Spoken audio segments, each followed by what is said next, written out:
Hello everyone, today I will be discussing about integrations property. So first property क्या है कि अगर आपके पास डी बाई डी एक्स दिया हुआ हो integral of F x D x, तो ये क्या हो जाएगा, एफ एक्स हो जाएगा। यानी कि डिफ्रेंशिएशन करेंगे हम किसी टर्म का विथ रिस्पेक्ट टू इंटीग्रेशन, दोनों एक साथ कर रहे हैं तो वो क्या हो जाएगा, फाइनल फंक्शन हमारे पास मिल जाएगा। ठीक है, इसको ऐसे भी लिख सकते हैं F dash X D X is equals to F X plus C. यहाँ पे सी क्या है, कांस्टेंट है। ठीक है, कोई भी नंबर हो सकता है।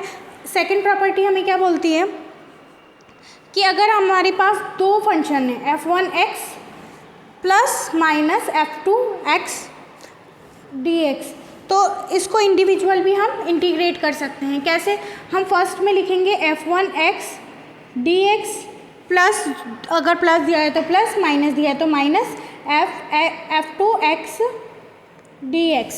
ठीक है, तो इंडिविजुअल भी हम इंटीग्रेट कर सकते हैं। नाउ प्रॉपर्टी नंबर 3, अगर आपके पास कोई कांस्टेंट वैल्यू दी है, ठीक है, सपोज के यहाँ पे कोई कांस्टेंट मान लिया आपने, तो के कांस्टेंट है और आपके पास फंक्शन क्या है, एफ एक्स डी एक्स। ठीक है, तो के क्या, जो भी कांस्टेंट होगा वो बाहर आ जाएगा और आप इंटीग्रेट किसको करोगे, only f x with respect to x. ठीक है, नाउ फोर्थ प्रॉपर्टी, इसी का एक जनरलाइजेशन फार्मूला बोलते हैं इसको। अगर आपके पास बहुत सारे कांस्टेंट दिए हुए हैं, ठीक है, ये तो एक ही कांस्टेंट की बात हो, लेकिन अगर आपके पास बहुत सारे कांस्टेंट दिए हो, जैसे k1 f1 x plus minus k2 f2 x and so on plus minus kn fn x dx। ठीक है, अगर आपके पास ये गिवन है तो आप क्या करोगे, k1 को बाहर ले लोगे जो भी कांस्टेंट है और इंटीग्रेट किसका करोगे, f1 x का dx प्लस माइनस k2 बाहर ले लोगे, इसी तरह से f2 x dx plus minus एमसॉन, मतलब प्लस माइनस एमसॉन चलता रहेगा, kn बाहर ले लोगे और आप करोगे fn x dx का। ठीक है, यहाँ तक तो आपने ये जो प्रॉपर्टी थी उसके बारे में डिस्कस कर लिया। नाउ कुछ सम इम्पॉर्टेंट रिजल्ट जो हमें याद करने होते हैं, या याद करें तो हमारे लिए बेनिफिशियल होगा जब हम क्वेश्चन करेंगे। So first is sine x का आपने देख लिया था, cos x, sine inverse x का देख लिया था 1/√1 minus x square. Now sine 2x का,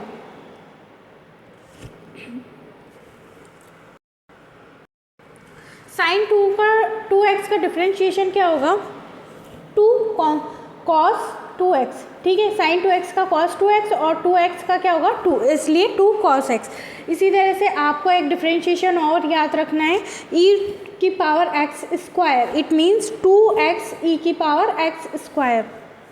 ठीक है, ये आपको याद करना है। ठीक है, बाकी आपने इंटीग्रल फाइंड आउट कर ही लिए थे। इट मीन्स अगर हम इंटीग्रेशन करें 2x e की पावर x स्क्वायर dx का, तो हमारे पास रिजल्ट क्या आएगा, e की पावर x स्क्वायर, क्योंकि इंटीग्रेशन क्या होता है, इन्वर्स ऑफ डिफरेंशिएशन होता है। ठीक है, तो इसी तरह से अगर आप इंटीग्रेट करेंगे 2 cos 2x, तो इसका इंटीग्रेशन क्या होगा, साइन 2x होगा। ठीक है, तो आपको फाइंड आउट करना है कि अगर हमारे पास इंटीग्रेशन में जो दिया है वो जस्ट अपोजिट किसका होगा, डिफरेंशिएशन का होगा। एग्जाम्पल देख लेते हैं। देखिए, आपके पास गिवन है x4 plus x to the power minus 5, ये आपके पास क्वेश्चन गिवन है। तो सबसे पहले आप इंटीग्रल का साइन लगाएंगे, x4 प्लस एक्स की power minus 5 into D x, ऐसे लिख सकते हैं। अब आप इंडिविजुअल भी लिख सकते हो, कैसे, x to the power 4 d x plus है बीच में। ठीक है, यहाँ पे लिखोगे x की पावर माइनस 5 dx, मतलब आपने डिफरेंट कर लिया। अब क्या था, यहाँ पे फॉर्मूला लग रहा था x की पावर n का, x की पावर n का फॉर्मूला क्या है, x to the power n plus 1 upon n plus 1। ठीक है, यहाँ पे 4 है तो 4 प्लस 1 5 अपॉन 5, तो यहाँ पे आंसर क्या हो जाएगा, x की पावर 5/5। ठीक है, प्लस था इसलिए प्लस लगाया यहाँ पे। अब यहाँ पे क्या है, -5, तो x की पावर -5 प्लस 1 -5 प्लस 1, तो यहाँ पे क्या हुआ, x की पावर -4 अपॉन -4। ठीक है, तो यहाँ प्लस c। ठीक है, तो आपके पास फाइनल में आंसर क्या लिख सकते हैं अपन, या तो इतने तक ही छोड़ दो तो भी ठीक है, नहीं तो ऐसे भी लिख सकते हैं 1/5 x to the power 5 minus इसको ले लिया मैंने। ठीक है, 1/4 x⁻⁻4, इसको ऊपर भी लिख सकते हैं और नीचे भी लिख सकते हैं। नीचे लिखेंगे तो इसकी पावर क्या हो जाएगी, पॉजिटिव हो जाएगी, प्लस c। ठीक है, इस तरह से आप इंटीग्रेशन कर सकते हैं। आप एक और एग्जाम्पल देख लीजिए, एग्जाम्पल 2। अगर आपके पास होगा 3 cosec square x minus 5x plus sign x into dx, ठीक है, इसको आप किस तरह से लिख सकते हो, इंडिविजुअल लिखेंगे तो 3 कांस्टेंट है तो 3 बाहर, ठीक है, प्रॉपर्टी यूज़ कर रहे हैं k, यानी कि 3 k की वैल्यू क्या है यहाँ पे 3, तो 3 हमने बाहर ले लिया, ठीक है। उसके बाद आप क्या लिखोगे, cosec square x dx, minus है तो माइनस लगाया, 5 कांस्टेंट है उसको बाहर लिखा, integral sine x dx plus integral sine x dx, ठीक है। 3 as it is. Cosec square x का क्या होता है, माइनस कॉट एक्स, तो आप लिखोगे माइनस कॉट एक्स, ठीक है। -5 एज इट इज, ठीक है। एक्स है यहाँ पे, एक्स का क्या होगा, x²/2, कैसे किया, x⁻n+1 अपॉन n+1, तो x²/2 प्लस साइन एक्स का क्या होता है यहाँ पे, माइनस कॉस एक्स, तो माइनस कॉस एक्स लिखा प्लस सी, ठीक है, ये कांस्टेंट है, ठीक है।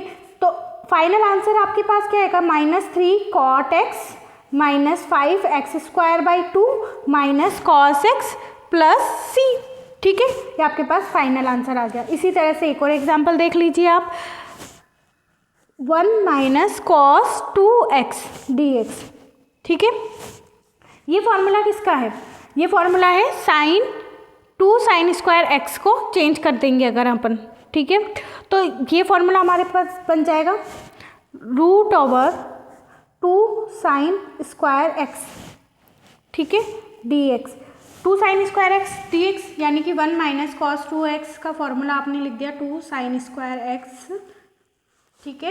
यहाँ पे आपने चेंज कर दिया, यहाँ पे √2 कांस्टेंट है तो इसको बाहर ले लेंगे, √2 एज इट इज, और आपके इन ब्रैकेट में क्या आएगा, रूट साइन स्क्वायर x, ठीक है। स्क्वायर से रूट कट गया तो बचा क्या अंदर आपके पास, साइन x dx, ठीक है। साइन x क्या होता है, माइनस कॉस एक्स, तो minus cos X plus C, ठीक है।